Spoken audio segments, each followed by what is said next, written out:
going on, family? It's your big brother K Reno. I'm in here with my brother Wash Off. And before we get started, the first thing we want to do is thank God.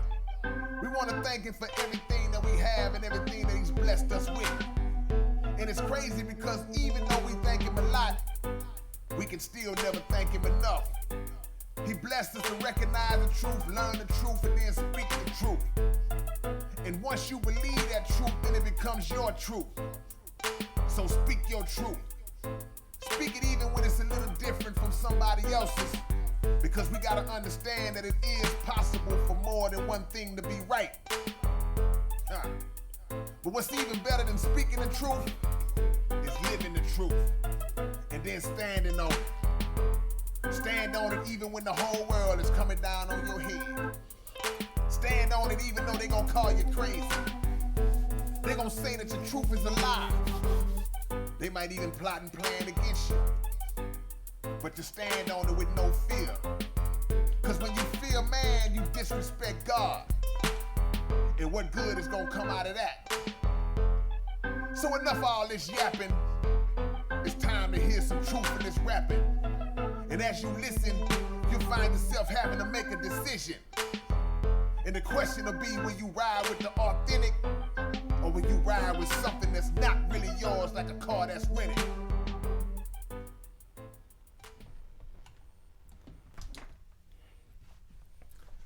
Here today, thinking about my kinfolk. Rest in peace. Thinking about growing up and the good times, the bad times. Thinking about altercations we had. I'm just sitting. I'm just here thinking. I was thinking about when I was 14 years old. He came to visit, and I had a gun at the time. I was selling drugs, and I was pistol packing, and that's some stuff that he wasn't used to. He didn't come from that. He was a few years older than me. He was graduating high school, and I was dropping out of fucking school. And he come to visit, and right across the street is a high school. And his girlfriend went to the high school across the street. And so he was gonna go over there, when school let out. And, he asked me, he say, hey, can I carry your gun over there to the schoolhouse? And of course my reaction was, hell no. The hell you gonna take my gun on school campus for? That don't make no sense. What if you get caught? And he was like, nah, I ain't gonna get caught, and I'll be right back. And somehow he talked me into giving him my pistol. Now, you got a pistol, you need to put it somewhere where it's secure. But like I say, he ain't come from that, so he didn't know. So he jumped on the bicycle and put the pistol in his back pocket. And he ride to the school, and, getting off the bicycle, and the pistol fell out of his back pocket. And, his security guards out there, police out there, and they all rushed him. Took him to jail. He wound up getting on probation, and that was that. Well, that was his problem. Now I had a problem because I don't have a pistol. So I call him up and I say, you need to pay me for my pistol so I can get another one. You lost the gun. It's your fault. I had nothing to do with it. You need to pay me. And his response to that was, fuck you. I ain't paying you shit. You know, he was a bully at times. And, you know, I guess he was being a bully then. And so I was mad. Time passed. And, you know, I started hanging out with my brother. And my brother come by one day and he picked me up and he was like, hey, we're going to ride by Kinfolk house, pick him up, and we're going to ride to our other brother house. And so I was like, cool, let's go. I wanted to see, you know, Kinfolk anyways because, you know, he owed me money. So we get over there and he come out the house and he's surprised to see me in the truck. And, you know, he get in the car and he had on the hat that I had loaned him a while ago. And so I say, hey, ain't that's my hat? And he looked at it and then he threw it at me. So it was already Plex in the air. And so we ride to my brother's house. We over there drinking, smoking. And, you know, I brought it up to him again. I say, you know, when you gonna pay me for my gun, what you gonna do? And he pretty much told me, fuck you again, I ain't paying you shit. And so I'm full of alcohol and, you know, high. So I'm like, nigga, bring that shit outside. And so we go outside. I pick up a brick. I don't know if he, you know, felt I wasn't going to hit him with it or what, but I pick up a brick and he coming at me and, you know, he's bigger than me. Like I say, I'm only 14, he's 17 and I'm a little nigga. You know, if you knew me back then, you know how small I was. And so he's coming at me and I throw the brick and I boom, hit him in his face and, you know, bust his face and they rush him to the hospital and all that old shit. You know, I didn't know it was going to go down like that, but that's how it went. Like I said, at times he was a bully and shit, what was I going to do? You know, you getting bullied. You know, you pick up something and you hit somebody with it or you know, you do something. You jump him or something.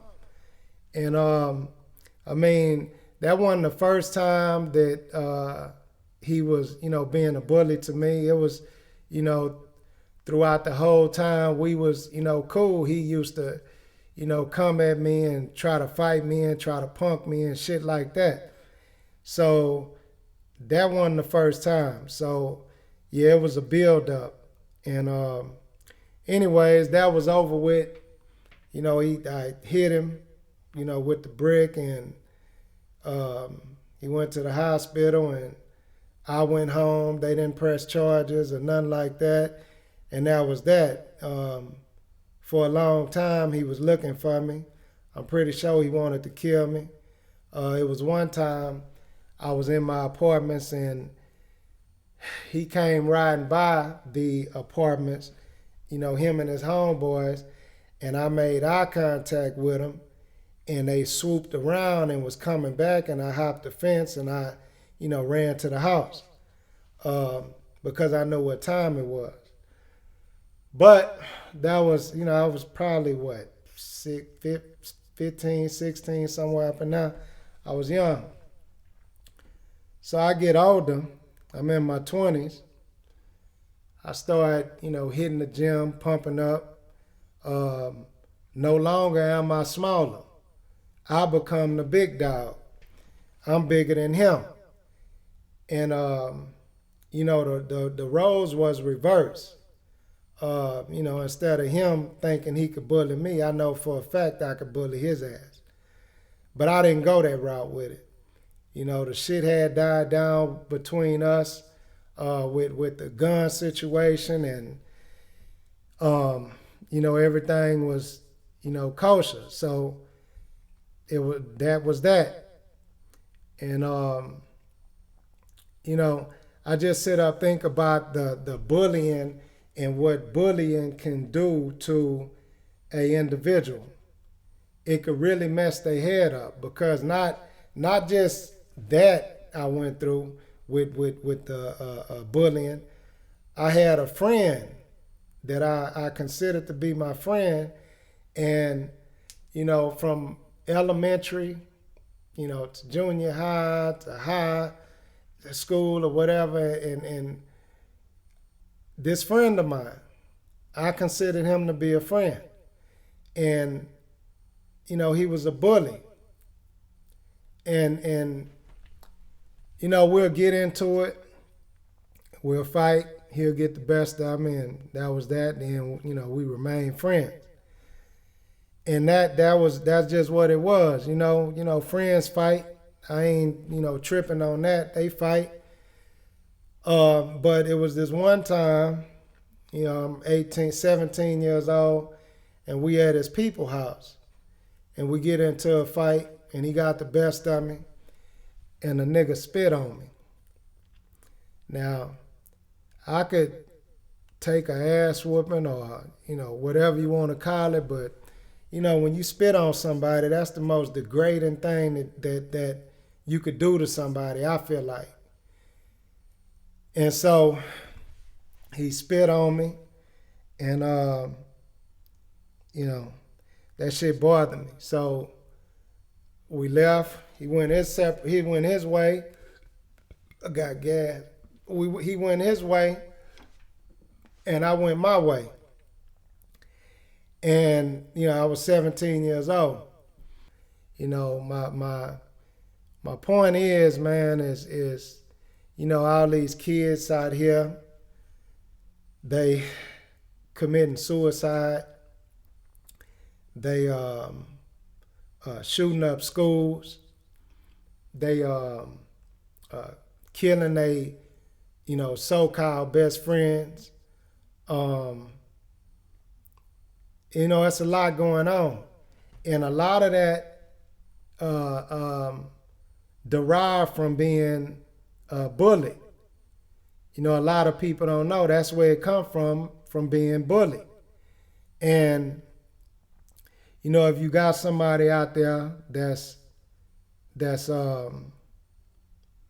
young, and you see something like that, them being bullied, I suggest that you step in and try to help them out of that situation. With my son, I talk to him, and I tell him, hey, tell me if somebody bullying you so we can, nip that shit in the bud.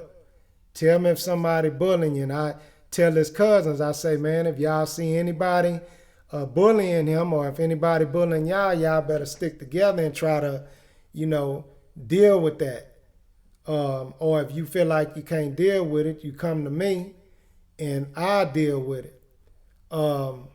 But if you got somebody out there, man, and you feel like they going through something, you need to sit them down and talk to them, because everybody not gonna be like me, understand, and make it through their 20s and through their 30s without seeing that person that they had that grudge or that chip on their shoulder against. They gonna run into them. And when they run into him, they might kill him. They fuck around, be locked up, or they fuck around and be dead. So, if you could help those people out there that need help, y'all need to step up on it. Because I didn't have no help. Only person that seen me through this here was, God. If you out there and you picking on somebody and the shit ain't right, man, leave them people alone. Because them people that you picking on gonna fuck around and take your life.